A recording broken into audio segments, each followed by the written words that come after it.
నేను ప్రకాష్ రాజ్ గారు నిన్న ప్రెస్తో మాట్లాడుతూ టీవీలో ప్రింట్ మీడియాతో మాట్లాడుతూ ఆయన కొన్ని వ్యాఖ్యలు చేశారు. ఆ వ్యాఖ్యల గురించి క్లారిఫికేషన్ ఇవ్వడం కోసం నేను ఈ ప్రెస్ మీట్ పిలిచాను మీ అందరినండి. ఫస్ట్ ఆయన ఎలిగేషన్ వచ్చి ఆ కవిత ఒకటి నాకు చెప్పకుండా వాడుకున్నారు, నీకు సిగ్గుందా అని అన్నారు. దానికి వివరణ ఇవ్వడానికి ముందు ప్రకాష్ రాజ్ గారు ఆగడి సినిమాలో యాక్ట్ చేశారు. ఆయన నేను తీసేయడానికి కారణం నా అహంకారం అని చెప్పారు. నేను తీసేయడానికి కారణం నా అహంకారం కాదు, ఆత్మాభిమానం. ఒక అసిస్టెంట్ డైరెక్టర్కి జరిగిన అవమానం అంటే మీడియాలో ప్రెస్లో చెప్పకూడని విధంగా దుర్భాషలు, దారుణమైన మాటలు మాట్లాడారు ఆయన అందరి ముందు. దానికి ఎవిడెన్స్ మొత్తం ఎంటైర్ యూనిట్ అప్పుడు కంప్లైంట్ కూడా డైరెక్షన్ అసోసియేషన్లో ఇవ్వడం జరిగింది. ఆ కేసు ఆ కంప్లైంట్ అసోసియేషన్లో ఉన్నప్పుడు, కౌన్సిల్లో ఉన్నప్పుడు నిబంధనలకు విరుద్ధంగా ఆయన ఒక ప్రెస్ మీట్ పెట్టి ఒక తెలుగు నేర్చుకుని కష్టపడి ఒక పద్యం రాసి నాకు డెడికేట్ చేశారు. అంటే అది నా కోసం ఆయన రాసుకున్న పద్యం నాకు డెడికేట్ చేశారు కాబట్టి దాని మీద నాకు హక్కు ఉందని ఫీల్ అయిన సినిమాలో పెట్టాను నేను. Okay, number 1.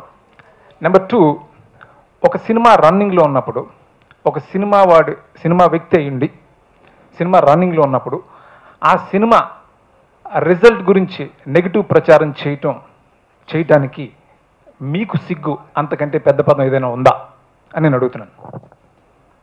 ఇకపోతే ఆయన ఇంకో ఎలిగేషన్ చేశారు,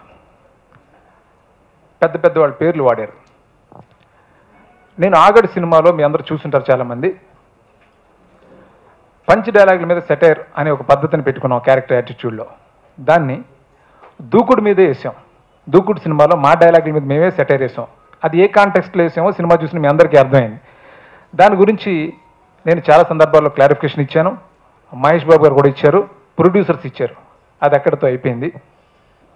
తర్వాత పవన్ కళ్యాణ్ గారి పేరు, ఎన్టీఆర్ పేరు వాడారు, వాళ్ళని ఎందుకు లాగుతున్నామని. పవన్ కళ్యాణ్ గారు అంటే నాకు విపరీతమైన గౌరవం, అభిమానం. అది చాలా సందర్భాల్లో చెప్పాను. ఒక వేదిక మీదే పబ్లిక్ గారి మీద నాకున్న ఇష్టాన్ని తెలియచెప్పాను నేను. అలాగే ఎన్టీఆర్తో సినిమా చేశాను, చాలా మంచి హిట్ అయిందే సినిమా, ఆయనతోటి మంచి రిలేషన్ ఉంది. నేను ఎవరిని ఉద్దేశించి ఈ సెటైర్ లేదు. మీరు సినిమా చూసిన మీ అందరికీ ఒక క్లారిఫికేషన్ వచ్చి ఉంటుంది, ఆన్సర్ వచ్చి ఉంటుంది రిలీజ్ అయిన తర్వాత. ఎందుకంటే అది దూకుడు డైలాగుల మీద సెటైర్గానే వేసాం. అది పొరపాటును కొంతమంది కావాలని దాన్ని ప్రచారం చేసినా కానీ అది నిజం కాదు. మరొకసారి ఆ విషయాన్ని నేను క్లారిఫై చేస్తున్నాను. ఇకపోతే సినిమా ఎలా తీయాలి, ఎలా తీయకూడదు అనేది ప్రకాష్ రాజ్ గారి దగ్గర నుంచి నేర్చుకునే స్థితిలో మాత్రం నేను లేను. ఎందుకంటే సినిమా రిజల్ట్స్ అన్నిసార్లు అన్ని విధాలుగా రాదు. కొన్నిసార్లు పాజిటివ్గా వస్తుంది, కొన్నిసార్లు మనం అనుకున్న రిజల్ట్ రాకపోవచ్చు. అది నేరం కాదు. మా వివాదం జరిగిన తర్వాత ఆయన సినిమా కూడా రిలీజ్ అయింది. ఆ ఫలితం ఏంటో అందరికీ తెలుసు. ఏదో ఒలోచార్ బిర్యానీ అని సినిమా రిలీజ్ అయింది. ఆ ఫలితం ఏంటో అందరికీ తెలుసు. ఆ రిజల్ట్ గురించి నేనేం కామెంట్ చేయలేదు, ఏ ట్వీటు చేయలేదు, ఏ పండుగ చేసుకోలేదు. అసలు సినిమా పరిశ్రమలో ఉంటూ సినిమా గురించి ఫ్రెండ్స్ తోటో ఇంకొకరితోటో మాట్లాడుకోవచ్చు, నచ్చితే నచ్చదని చెప్పొచ్చు, నచ్చకపోతే నచ్చలేదని చెప్పొచ్చు. కానీ పబ్లిక్ మీడియంలో ఒక సినిమా మీద బ్రతుకుతూ నెగిటివ్గా ప్రచారం చేయిస్తేవాడు నా దృష్టిలో సినిమావాడే కాదు. అదేండి, అంటే ఆయన ఏ ప్రేమతో ఏ అహంకారం లేకుండా తీస్తే ఆయన సినిమాలు ఆ రిజల్ట్స్ వచ్చినాయి. సినిమాలు ఎలా తీయాలో ఖచ్చితంగా ప్రతి ఒక్కళ్ళు ప్రేమతోనే తీస్తారు. సినిమా ఎలా తీయాలో ఆయన దగ్గర నేర్చుకునే పరిస్థితులు మాత్రం నేను ఖచ్చితంగా లేను. ఓకే, ఆయన డైరెక్ట్ చేసిన సినిమాలకు రిజల్ట్స్ అందరికీ తెలుసు కదా, నేను దాని గురించి కామెంట్ చేయదలుచుకోలేదు. ఆయన చేశారు కాబట్టి దానికి ఆన్సర్ ఇస్తున్నాను నేను. ఒక సినిమా రన్నింగ్లో ఉన్నప్పుడు అలాంటి నెగిటివ్ ప్రచారం చేయటం వల్ల వచ్చే నష్టానికి ఎవరు బాధ్యులు? అహంకారం తగ్గించుకోమని ఆయన నాకు సలహా ఇవ్వటం చాలా హాస్యాస్పదంగా ఉంది.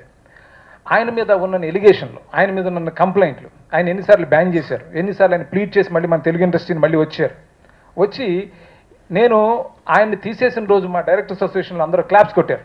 ఒక అసిస్టెంట్ డైరెక్టర్ జరిగిన అన్యాయానికి మీరు కరెక్ట్ అయిన నిర్ణయం తీసుకున్నారని మొత్తం మా డైరెక్షన్ డిపార్ట్మెంట్ అంతా కూడా అభినందించారు నన్ను. సో ఆయన కక్షతో, ఆయన తీసేసిన నన్ను కోపంతో ఈ ఎలిగేషన్స్ అన్నీ చేస్తున్నారు.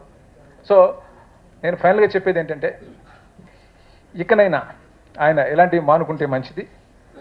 ఎవరితో నన్ను చూసుకుంటే మంచిదని నేను సలహా ఇస్తున్నాను. Thank you very much. ఈ చిన్ని లైఫ్ నీదే